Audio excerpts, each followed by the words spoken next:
నకిలీ నెట్ పత్రం పెట్టి ఉద్యోగం పొందిండు.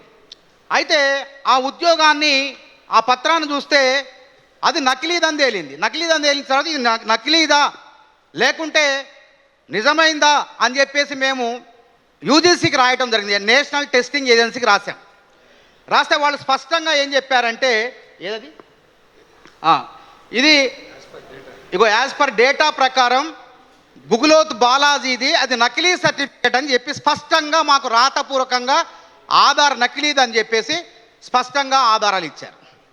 ఇచ్చిన తర్వాత దాన్ని పట్టుకొని మేము మళ్ళీ వెళ్ళి అప్పుడు అధికారులకు ఇదన్నీ పెట్టి పెద్ద ఎత్తున పోరాటం చేస్తే అప్పుడు గుగులోత్ బాలాజీని యూనివర్సిటీ నిబంధనల ప్రకారం అసలు రిమూవ్ చేయాలి. రిమూవ్ చేయకుండా కేవలం సస్పెన్షన్ చేశారు, అంటే సగం జీతం వచ్చే విధంగా సస్పెండ్ చేశారు. అయితే దీనికి అంతటి కారణం ఏంటంటే మొన్న ఆర్ఎస్ ప్రసన్న కుమార్ ఏం చెప్తారంటే అసలు నెట్టే అవసరం లేదు, ఈ యొక్క ఉద్యోగాలకి ఫిషరీస్ డిపార్ట్మెంట్లో నెట్టే అవసరం లేదు. మరి నెట్ అవసరం లేనప్పుడు జగదీష్ కూడా నెట్ అవసరం లేదు కదా, ఈయనకు కూడా నెట్ లేదు కదా, మరి ఆయనకి నెట్ లేదు. మరి నెట్ అవసరం లేనప్పుడు బాలాజీ నాయక్ గుగులోత్ అనే ఆయన వ్యక్తి నకిలీ నెట్ సర్టిఫికేట్ సృష్టించి ఎందుకు యూనివర్సిటీ అధికారులకు సమర్పించిండు? మేము ఎక్కడ నుంచి తీసుకున్నాం ఇది? ఈ నకిలీ సర్టిఫికేట్ ఫస్ట్ యూనివర్సిటీ అధికారుల దగ్గర నుంచి తీసుకొని యూజీసీకి పంపినాం. ఇది నిజమైందా కాదంటే నకిలీదని తేల్చారు. కాబట్టి కళ్ళ ముందు కనపడుతుంది కదా, చట్ట ప్రకారం ఇది అక్రమం అని కనపడుతుంది కదా. కాబట్టి ఆర్ఎస్ ప్రసన్న కుమార్ మొన్న ఏమంటాడంటే నిబంధనలు అసలు నెట్టే అవసరం లేదు, అందుకే బాలాజీకి ఉద్యోగం ఇచ్చారంటాడు. ఈ విధంగా అక్రమాలు చేసి అబద్ధాలు ఆడుతున్నాం. అసలు మేమేమంటున్నామంటే మేము పోలీస్ స్టేషన్లో కూడా ఫిర్యాదు చేసాం. ఆ రోజు బీఆర్ఎస్ ప్రభుత్వం రాజేందర్ నగర్ నేను కూడా వెళ్ళా. ఆ సిఏ గారిని కలిస్తే తిరిగి జగదీష్ చెప్పులు అరిగినాయి, నా చెప్పులు అరిగినాయి. అసలు కేసు నమోదు చేస్తారా చేయరా అని చెప్పరు. ఈలోపు ఫిర్యాదు కూడా చేసినాం. ఏ డేట్న ఫిర్యాదు చేసినాం? 31/5/2022 15:47కు ఫిర్యాదు చేసినాం. ఈ ఫిర్యాదు ఇప్పటికీ ఉన్నది. మళ్ళీ దీన్ని తిరగదోడతాం, మేము వదిలిపెట్టాం. ఎందుకంటే మా వ్యక్తిత్వాన్ని హననం చేసే విధంగా, మా ప్రతిష్టకు పరువుకు భంగం కలిగించే విధంగా ఆర్ఎస్ ప్రవీణ్ కుమార్ తమ్ముడు ప్రసన్న కుమార్ మొన్న ఇక్కడ నా పైన ఆరోపణలు చేయడం జరిగింది. ఏమన్నాడంటే ఈ జగదీష్ అనే వ్యక్తి నాకు అమౌంట్ ఇస్తే నేను పోయి దాన్ని ప్రోగ్రామ్ చేసిన కార్యక్రమం ఫిర్యాదు చేసి బాలాజీ నాయక్ జీవితాన్ని ఆగం చేసిన అని చెప్పి ఆయన మొన్న మాట్లాడటం జరిగింది. కాబట్టి నాలాంటి వ్యక్తికి, అదేవిధంగా బాలాజీ పాపం జగదీష్ లాంటి ప్రతిభావంతుడైనటువంటి నిరుద్యోగి డాక్టరేట్కి అవమానకరంగా మరి ఆర్ఎస్ ప్రసన్న కుమార్ మాట్లాడింది. కాబట్టి తప్పకుండా మేము ఒకటే చెప్తున్నాం, ఆర్ఎస్ ప్రసన్న కుమార్ నువ్వు వారం రోజుల్లో మాకు బహిరంగంగా రాతపూర్వకంగా కానీ లేకపోతే నువ్వు ఎట్లా మెసేజ్ ద్వారానో ఎట్లా పంపుతావో క్షమాపణ చెప్పాలి. లేకపోతే చట్టాలు ఉన్నాయి, బిఎన్ఎస్ భారత న్యాయ సంహిత ఉన్నది. న్యాయ సంహిత ప్రకారం తప్పకుండా మేము పోరాటం చేస్తాం. భారత న్యాయ సంహిత బిఎన్ఎస్ చట్టం 336 ప్రకారం ఏ వ్యక్తి అయినా పాత కాలంలో దీన్ని ఏమైనా ఐపీసీ అనేది ఇండియన్ పీనల్ కోడ్ అనేది, ఇప్పుడు బిఎన్ఎస్ 336 ప్రకారం 7 ఏళ్ళు జైలు శిక్ష పడుతుంది. ఎవరైనా నకిలీ సర్టిఫికేట్ తయారు చేసి ప్రభుత్వాలను కానివ్వండి, కేంద్ర ప్రభుత్వాన్ని కానివ్వండి, విశ్వవిద్యాలయాన్ని కానీ మోసం చేసి ఉద్యోగం సంపాదిస్తే 7 ఏళ్ళు జైలు శిక్ష, అతను ఉద్యోగం నుంచి కూడా తీసేయాలి. కానీ యూనివర్సిటీ అధికారులు ఓన్లీ సస్పెన్షన్ మాత్రమే చేశారు. అదేవిధంగా ఈ ఆర్ఎస్ ప్రసన్న కుమార్ మా పైన ఆరోపణలు చేసిండు కదా, పాపం ఆయన తెలిసి చేసిండో తెలియక చేసిండో మొత్తం తప్పు చేసిండు. మాలాంటి వ్యక్తుల యొక్క వ్యక్తిత్వాన్ని కించపరిచిండు, అవమానపరిచిండు. కాబట్టి మేమేం చేస్తున్నామంటే తప్పకుండా అతని పైన సివిల్ డిఫామేషన్ కేసు, అంటే సివిల్ డిఫామేషన్ కేసులో మాకు పరువుకు భంగం కలిగింది, దాదాపు ₹1 కోటి నష్టపరిహారం వేస్తున్నాం. తప్పకుండా వారం రోజుల్లో ఆయన స్పందించకుండా మాకు సమాధానం చెప్పకపోతే, లేకుంటే ఆధారాలు చూపించాలా, నాకు ఈయన అమౌంట్ ఎట్లా ఇచ్చిండు, ఏ విధంగా ఇచ్చిండు చెప్పాలా. మళ్ళీ అంతేకాకుండా మేమంట యూనివర్సిటీ నుంచి పోయి అక్కడ ధర్నా చేసిన వాళ్ళం పెయిడ్ బ్యాచ్ అని చెప్పి ఆయన స్పష్టంగా వీడియోలో మాట్లాడిండు, మన ఇదే ప్రెస్ క్లబ్లో మాట్లాడిండు. కాబట్టి ఈ ఆధారాలన్నీ కనుక చూపెట్టకపోతే తప్పకుండా చట్ట ప్రకారం మేము చర్యలు తీసుకుంటాం. అయితే బాలాజీ నాయక్ ఏంటంటే ఆయన కోర్టుకు పోయిండు. మేము కోర్టుకు ఆయన హైకోర్టును ఆశ్రయించేసరికి మేమేం చేసినాం, ఇక మాకు న్యాయపరంగా చర్యలు తీసుకోవడానికి ముందుకు పోవడానికి అవకాశం లేదు. అది కోర్టులో తేలిందాకా, జడ్జిమెంట్ ఏమొస్తుందని వేసి చూసిందాకా తర్వాత చర్యలకు మేము పూనుకుందామని చెప్పి అనుకున్న తరుణంలో ఇటీవలే జస్టిస్ ఆయన జడ్జి గారు, మరి సింగిల్ జడ్జి గారు ఒక తీర్పు ఇవ్వటం జరిగింది. విజయసేనారెడ్డి గారు తీర్పు ఇచ్చారు. సరే, ఆ తీర్పు కోర్టు తీర్పును మేము గౌరవిస్తున్నాం. కానీ ఆ కోర్టు మా యొక్క వాదనలు వినలేదు. పూర్తిగా ఈ అన్యాయానికి గురైనటువంటి అభ్యర్థి వాదనలు వినలేదు. కాబట్టి మాకేంది వినలేదంటే అర్థమైంది. మరి కోర్టు ఏం చెప్పిందంటే, బాలాజీ నాయక్ మీరు నోటీసులు ఇవ్వకుండా సస్పెన్షన్ చేశారు. అంటే ఏ వ్యక్తికైనా నోటీసులు ఇచ్చిన తర్వాత సస్పెన్షన్ చేయాలి చట్ట ప్రకారం, యూనివర్సిటీ నిబంధనలు కానీ ఏదైనా కానీ. నోటీసులు ఇవ్వకుండా మీరు సస్పెన్షన్ చేశారు కాబట్టి ఈ 4 సంవత్సరాలు ఆయన జీతభత్యాలు ఆగిపోయినాయి కాబట్టి వాటిని చెల్లించండి. తర్వాత అతని చట్ట ప్రకారం, యూనివర్సిటీ నిబంధనల ప్రకారం మీరు చర్యలు తీసుకోమని చెప్పింది. ఇప్పుడు చర్యలు తీసుకుంటారు, ఆ బకాయిలు తిరిగిస్తారు, చర్యలు తీసుకుంటారు. కానీ ఇదేదో కోర్టు మొత్తం కూడా బాలాజీ నాయక్ న్యాయం చేసింది, మేమేదో తప్పు చేసినామని చెప్పి ఆర్ఎస్ ప్రవీణ్ కుమారు మా యొక్క వ్యక్తిగత ప్రతిష్టకు భంగం కలిగించాడు.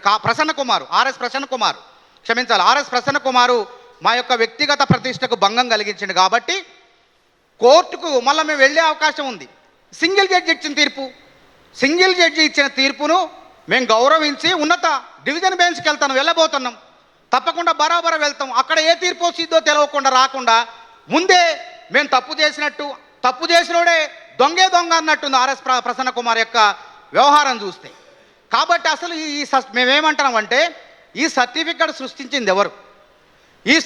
నకిలీ సర్టిఫికెట్ని సృష్టించి యూనివర్సిటీని, కేంద్ర ప్రభుత్వాన్ని, యూజీసీని మోసం చేసింది ఎవరు? ఇది తేలాల. కాబట్టి ఈ కేసు మేము ఎప్పుడో 2022లో ఫిర్యాదు చేసినాం. మళ్ళీ రాజేంద్ర నగర్ పోలీస్ స్టేషన్కి పోతాం.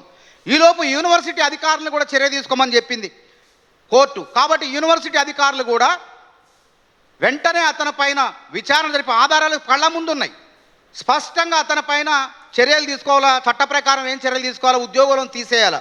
ఈ చట్టంలో ఉన్నది. ఫోర్జరీ కానీ నకిలీ పత్రాలు పెట్టి ఉద్యోగం సంపాదిస్తే అతను ఉద్యోగం నుంచి ఊడబీకమని చెప్పి చట్టం చెప్తుంది, బిఎన్ఎస్ చట్టం చెప్తుంది. కాబట్టి ఆ చట్ట ప్రకారం చర్యలు తీసుకోవాలి. అదేవిధంగా ఇక్కడ అతను ఏంటంటే సహజ న్యాయ సూత్రాలకు లోబడి చర్యలు తీసుకోమన్నది. సహజ న్యాయ సూత్రాలు అంటే ఏంటి? అతను తప్పు చేసి కానీ కోర్టు చెప్పలే. మరి ఆ జడ్జి గారు ఎందుకు చెప్పలేదు ఏందో మాకైతే తెలియదు. కానీ జడ్జి గారు స్పష్టమైనటువంటి తీర్పు రాలేదు కాబట్టి మాకు న్యాయం కావాలని చెప్పి మళ్ళీ డివిజన్ బెంచ్ని మేము ఆశ్రయించబోతున్నాం. ఇంకొక విషయం, ఈయన ఎంత పెద్ద మోసగాడంటే ఆర్ఎస్ ప్రసన్న కుమారు, ఇతను కృషి విజ్ఞాన కేంద్రం అని ఇదే వెటర్నరీ యూనివర్సిటీ సంబంధించినటువంటి దానికి ప్రోగ్రామ్ డైరెక్టర్గా ఉన్నాడు. ప్రోగ్రామ్ డైరెక్టర్గా ఉంటే యూనివర్సిటీ అధికారుల సంబంధం లేకుండా, ఎటువంటి అనుమతులు లేకుండా అత్త సొమ్ము అల్లుడు దానం చేసినట్టు మొరాన్ని, మట్టి ఉంటుంది కదా, ₹1 కోటి మొరాన్ని, మట్టిని అక్రమంగా అమ్ముకున్నాడు. అది ఫిర్యాదులు పోగా యూనివర్సిటీ అక్కడ ఉన్నటువంటి ప్రజాప్రతినిధులు వీళ్ళు ఫిర్యాదు చేస్తే, వాళ్ళు ఎంక్వైరీ చేస్తే విజిలెన్స్ కూడా విచారణ జరిపి చివరికి మొన్న ఏం చేసిందంటే, నువ్వు తప్పు చేసి ₹10 లక్షలు చెల్లించాల్సిందే ఈ నష్టానికి అని చెప్పి విజిలెన్స్ వాళ్ళు రిపోర్ట్ ఇచ్చారు. ఈయన కూర్చొని శుద్ధపూస లెక్క మాట్లాడుతాడు. అదేవిధంగా ఈ ఆర్ఎస్ ప్రసన్న కుమార్ ఎంతటి ఘనాపాటి అంటే, అసలు ఎంత విచిత్రమైన వ్యక్తిత్వం చూడండి. వెంకటరమణ అనేటువంటి ప్రొఫెసర్ ఉన్నాడు ఒక ఆయన మీద అనేక ఆరోపణలు ఉన్నాయి. ఒక మహిళ తనను లైంగికంగా వేధిస్తాడు అని చెప్పి ఫిర్యాదు చేస్తే యూనివర్సిటీ యంత్రాంగం సస్పెండ్ చేసింది ఆయన్ని.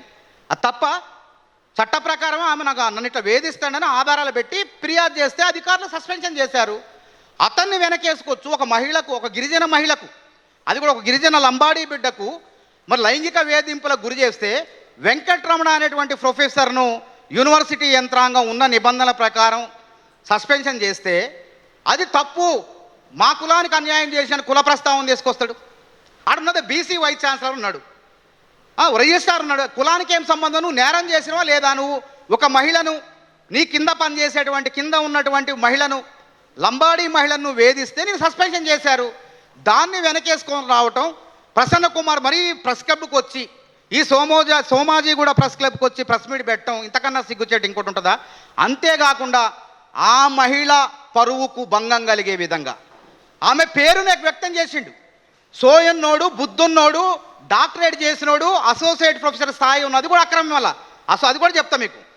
ఆ స్థాయికి ఎదిగినోడు విలేకరుల సమావేశంలో ఒక మహిళ నన్ను లైంగిక వేధించారని చెప్పి ఫిర్యాదు చేస్తే ఆ మహిళ పేరుని తీసుకొచ్చి విలేకరుల సమావేశంలో బహిరంగపరిచి ఆ అమ్మాయి పరువు ప్రతిష్టలకు కూడా భంగం కలిగించిండు. కాబట్టి ఆ మహిళ, ఆ స్త్రీ, మేమందరం కలిసి రేపు ఆర్ఎస్ ప్రసన్న కుమార్కి legal notice, civil defamation case కింద అతను లీగల్ నోటీసులు ఇస్తాం. తప్పకుండా బరాబర్గా ఆయన మూల్యం చెల్లించుకోవాల్సిందే. అదేవిధంగా ఈయన లీలలు ఏంటంటే, ఈ వెంకటరమణ ఇక్కడే కాదు, చాలా ఉన్నాయి లీలలేనాయి. ఈయన ఎక్కడ ఉద్యోగం చేసినా అనేక వివాదాలు, అమ్మాయిల్ని ఇబ్బంది పెట్టడం, వేధించడం, ఇవన్నీ ఉన్నాయి. ఉమ్మడి రాష్ట్రంలో జరిగిన సంఘటనలు ఇవన్నీ కూడా.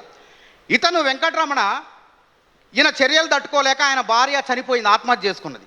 ఏనే కారణం అని చెప్పి ఆ రోజు పెద్ద ఎత్తున వార్తలు వచ్చినాయి, పెద్ద ఎత్తున దుమారం రేగింది. ఆ రోజు పెద్ద ఎత్తున పేపర్ కటింగ్స్ కూడా మేము తీసుకొస్తాం. ఆయన అట్లాంటి వ్యక్తి మళ్ళీ పునరావృతం చేస్తూ ఒక గిరిజనం బిడ్డను లైంగికంగా వేధిస్తే అది న్యాయమా? ఈ ఆర్ఎస్ ప్రసన్న కుమార్కి బుద్ధి ఉందా? ఒక అమ్మాయి పేరును బయటపెట్టి తర్వాత ఆయన ఒక నీచుడైనటువంటి అసిస్టెంట్ ప్రొఫెసర్ని వెనకేసుకు రావటం వెనక ఏం మతలబు ఉందని చెప్పి సందర్భంగా నేను ప్రశ్నిస్తున్నా. ఇంకొకటి, ఈయన ఎంత శుద్ధపోస అంటే ఎన్ని అక్రమాలు బీఆర్ఎస్ పార్టీలో ఉన్నప్పుడు వాళ్ళని ఆసరా చేసుకొని, ఇంకోటి ఏంటంటే వాస్తవం 100% వాళ్ళ అన్న ఐపీఎస్గా ఉన్నప్పుడు వాళ్ళ అన్న పలుకుబడిని ఉపయోగించుకొని ఈయన అక్రమాలు చేసిండు. ఏ విధంగా చేసిండంటే, ఈయన నియామకం ఎట్లా జరిగింది? న్యూట్రిషన్ విభాగంలో ఈయన అసిస్టెంట్ ప్రొఫెసర్, న్యూట్రిషన్ విభాగంలో అసిస్టెంట్ ప్రొఫెసర్ అయితే అందులోనే ఈయన ప్రమోషన్ పదోన్నతి ఎందులో పొందాలా? ఆ న్యూట్రిషన్ విభాగంలోనే అసోసియేట్ ప్రొఫెసర్గా పదోన్నతి ఉంటుంది. ఈయన ఏం చేసిండు? ఆ విభాగం కాకుండా లైవ్ స్టాక్ మేనేజ్మెంట్ అని చెప్పి జీవాభివృద్ధి సంస్థ ఉంటుంది కదా, ఆ యానిమల్ హస్బెండరీలో, అందులో అసోసియేట్ ప్రొఫెసర్గా ఇంటర్వ్యూకి పోతే వాళ్ళు ఏం చేశారంటే, నువ్వు చెల్లవు, నీది అర్హత లేదు అని రాసి సాక్షాత్ మీకు ఆ పేపర్లు కూడా ఇస్తాం తర్వాత రాతపూర్వకంగా నీకు ప్రొఫెసర్గా నియమించిన అసోసియేట్ ప్రొఫెసర్గా నియమించడం కుదరదు అని చెప్పి తేట తెల్లంగా స్పష్టం చేసింది. అప్పుడు శ్రీ వెంకటేశ్వర విశ్వవిద్యాలయం పరిధిలో ఉంది ఇది, వెటర్నరీ పివి నరసింహరావు యూనివర్సిటీ లేదు. అక్కడ ఉన్నటువంటి ఐఏఎస్ అధికారో ఎవరో ఉంటే ఆయన్ని ఆర్ఎస్ ప్రవీణ్ కుమార్ పలుకుబడితో నిబంధనలకు విరుద్ధంగా అసోసియేట్ ప్రొఫెసర్గా పదోన్నతి పొందిండు. తర్వాత ఈ గుట్టు మొత్తం నాకు తెలిసింది ఏంటంటే, ఈ సర్టిఫికెట్లు నకిలీ దందాల మొత్తం వెనక కూడా ఈయన హస్తం ఉందని చెప్పి మాకు సమాచారం అందింది. కాబట్టి ఈ బాలాజీ నాయక్ గూడుపుటాని మొత్తం కూడా బయటకు వచ్చిందని భయపడి వెంటనే అసోసియేట్ ప్రొఫెసర్ పదవికి రాజీనామా చేసిండు. మేము ఒకటే యూనివర్సిటీని అంటున్నాం. అతను ఏ విధంగా అసోసియేట్ ప్రొఫెసర్గా జీతభత్యాలు పొందిండో, అక్రమంగా పొందిండు. ఎక్స్పర్ట్ కమిటీలు కూడా అతన్ని అసోసియేట్ ప్రొఫెసర్ కాదని రాసి స్పష్టంగా చెప్పినప్పటికీ చేశారు. కాబట్టి నిబంధనలకు విరుద్ధంగా ఆయన పొందినటువంటి జీతభత్యాలన్నీ కూడా వెనక్కి తీసుకునే విధంగా, యూనివర్సిటీ యంత్రాంగం వెనక్కి తీసుకునే విధంగా చర్యలు చేపట్టాలని చెప్పి డిమాండ్ చేస్తున్నాం. అదేవిధంగా గుగులోత్ బాలాజీ స్పష్టంగా మీకు ఇస్తాం, ప్రతి పేపర్ ఇస్తాం. అసలు యూజీసీ సర్టిఫికేట్ ఎట్లుంటుంది, నకిలీ యూజీసీ సర్టిఫికేట్ ఎట్లుంటుందో కూడా మీకు ఆధారాలు ఇస్తాం. ఈ బాలాజీ నాయక్ పెట్టినటువంటి నకిలీ యూజీసీ సర్టిఫికేట్ ఫోర్జరీ ద్వారా చేసిండు. కాబట్టి ఈ నకిలీ సర్టిఫికేట్ దందా ఎక్కువైంది, ఆ మధ్యకాలం మరీ ఎక్కువైంది. కాబట్టి ఆ దందా వెనక ఈ తయారు చేసి ఈ విధంగా ప్రతిభావంతుల జీవితాలని, జగదీష్ లాంటి ప్రతిభావంతుల జీవితాలను నాశనం చేసి ఆ ముఠా ఎవరైతే ఉన్నారో, ఈ బాలాజీ నాయక్ పైన తక్షణమే క్రిమినల్ చర్యలు తీసుకునే విధంగా, చట్ట ప్రకారం చర్యలు తీసుకునే విధంగా యూనివర్సిటీ యంత్రాంగం వెంటనే పూనుకోవాలి. మేము కూడా ప్రత్యేకంగా రాజేంద్ర నగర్ పోలీసులకు ఫిర్యాదు చేసినాం. కాబట్టి ఈ చట్ట ప్రకారం వారిపైన చర్యలు తీసుకోవాలి. కాబట్టి మళ్ళీ ఒకసారి మీకు అందరి పాత్రికేయుల సమక్షంలో చెప్తున్నాం, మా పైన తప్పుడు ప్రచారం చేసి అసత్యమైనటువంటి ఆరోపణలు చేసి నిందలేసినందుకు మాకు క్షమాపణ చెప్పకపోతే ఆర్ఎస్ ప్రసన్న కుమార్ తప్పకుండా వారం రోజుల్లో నీకు న్యాయపరంగా సివిల్ డెఫామేషన్ నోటీసులు అందబడతాయి, అప్పుడు తగిన మూల్యం చెల్లించుకోవాల్సి వస్తుందని చెప్పి హెచ్చరిస్తున్నాం. ఇప్పుడు బాధితుడు ఉద్యోగం తర్వాత ఇంకోటి ఏంటంటే, ఆయన కాంగ్రెస్ పార్టీ అని చెప్తాడు. విచిత్రం ఏంటంటే, ఆయనేమో టీడీపీ నుంచి, ప్రసన్న కుమార్ గతంలో టీడీపీ నుంచి పోటీ చేసిన అలంపూర్లో ఉద్యోగానికి రాజీనామా చేసి, అంటే వెసులుబాటు ఉంది, ఎస్సీ ఎస్టీలు ఎవరైనా ఉద్యోగానికి రాజీనామా చేసి ప్రొఫెసర్లుగా ఉన్నవాళ్ళు పోటీ చేసి ఓడిపోతే మళ్ళీ తిరిగి ఉద్యోగంలోకి రావచ్చు. ఆ తెలుగుదేశం తరఫున పోటీ చేసి ఘోరంగా ఓడిపోయిన ప్రసన్న కుమార్కి రాజశేఖర రెడ్డి గారు భిక్ష పెట్టిండు. ఆ రోజు నిబంధనలు మార్చేసి ఇతనికి ఉద్యోగం ఇచ్చారు. ఉద్యోగం ఇస్తే ఆ విశ్వాసం కూడా లేకుండా ఈయన తిన్నింటి వాసాలు లెక్కబెట్టి యూనివర్సిటీ మొత్తాన్ని ఆగం చేయటం మొదలుపెట్టిండు. కాబట్టి ఇప్పుడు ఏం చెప్తాడు ఈయన, ఇంత అక్రమాలు చేసి, అవినీతి చేసి నేను కాంగ్రెస్ నాయకుడు అని చెప్తాడు. అదేవిధంగా రేవంత్ రెడ్డి గారు పరిపాలన చూడండి, వైస్ ఛాన్సలర్ నియామకం, ఉస్మానియా యూనివర్సిటీ, మొగలి కుమార్ ఒక మాదిగ బిడ్డ, ప్రతిభావంతుడు, మాదిగని చూడలాడా ప్రతిభావంతుడు, ఎన్నో అంతర్జాతీయ ప్రమాణాలు ఉన్నటువంటి పరిశోధనా పత్రాలు సమర్పించిందని చెప్పి ఉస్మానియా యూనివర్సిటీకి ఆయన నియమించండి. ఈ యూనివర్సిటీలో 12 యూనివర్సిటీల్లో వైస్ ఛాన్సలర్లు కూడా ప్రతిభావంతులు ఉన్నారు. అలాగే ఇక్కడ ఘనప్రకాష్ అనేటువంటి ఆయన్ని ప్రతిభావంతులైనటువంటి ఒక ప్రొఫెసర్ని వీసీగా నియమిస్తే మొన్న ఎడకొచ్చి వాళ్ళ మీద ఆరోపణలు. అదేవిధంగా రిజిస్ట్రార్ని ఎవరు నియమిస్తారు? వీసీ నియమించుకుంటాడు. అక్కడ ఎవరైతే సమర్థులు ఉంటారో ప్రతిభావంతులు ఉంటారో శరత్ చంద్ర అనేటువంటి అతన్ని నియమిస్తే అతన్ను డబ్బులు ఇచ్చి నియామకం చేసిందంటాడు. అసలు నువ్వు కాంగ్రెస్ పార్టీలో ఉన్నావా? ఏ పార్టీలో ఉన్నావు? మాకే తెలియదు, మేము కాంగ్రెస్ పార్టీలో ఉన్నాం, మాకే తెలియదు ఆయన ఏ పార్టీలో ఉండు అంటే.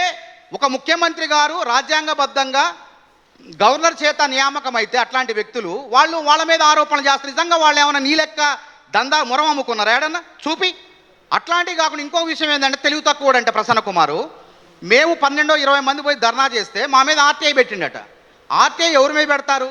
ప్రభుత్వ అధికారులు కానివ్వండి, ప్రభుత్వ వ్యవస్థలో ప్రభుత్వ రంగంలో ఎవరైనా తప్పు చేస్తే, ఏదన్నా అవకతవకలు జరిగితే, అక్రమాలు జరిగితే ప్రభుత్వంలో ఉన్న వాళ్ళపైన ఆర్టీఐ పెడతారు. మరి మేము ఆ యూనివర్సిటీలో ఏ ఉద్యోగం లేం కదా, విద్యార్థి నాయకులుగా నిరుద్యోగ నాయకులుగా వెళ్ళి ఇక్కడ అక్రమాలు జరిగిందని ఫిర్యాదు చేస్తే వాళ్ళపైన ఎందుకు చర్యలు తీసుకోలేదు అని చెప్పి ఆర్టీఐ పెట్టినాడు. అని తెలివిగల కూడా మీరు అర్థం చేసుకోండి. మాకేం సంబంధం? ప్రైవేటు వ్యక్తులు, ఒక ప్రైవేటు వ్యక్తుల పైన ఆర్టీఐ ఉండదు. అది గుర్తుపెట్టి చట్టం తెలుసుకొని మాట్లాడండి మీరు ముందు. కేంద్ర ప్రభుత్వము, రాష్ట్ర ప్రభుత్వం, ప్రభుత్వ రంగ సంస్థల్లో ఉన్న వాళ్ళకే ఆర్టీఐ వాళ్ళు ఇస్తారు. ప్రైవేటు రంగ సంస్థల విషయాల్లో వాళ్ళు జోక్యం చేసుకోదు ఆర్టీఐ అనేది. కాబట్టి ఈ శుద్ధపూస మొన్న పెట్టినటువంటి ప్రెస్ మీట్ మొత్తం కూడా అసత్యం, అక్రమం. కాబట్టి అతని పైన, బాలాజీ నాయక్ పైన చట్టపరమైన చర్యలు తీసుకోవాల్సిందే. మళ్ళీ మేము పడుకున్న వాళ్ళు లేపి గుద్దించుకున్నట్టుంది ఆర్ఎస్ ప్రసన్న కుమార్ వ్యవహారం, బాలాజీ నాయక్ వ్యవహారం.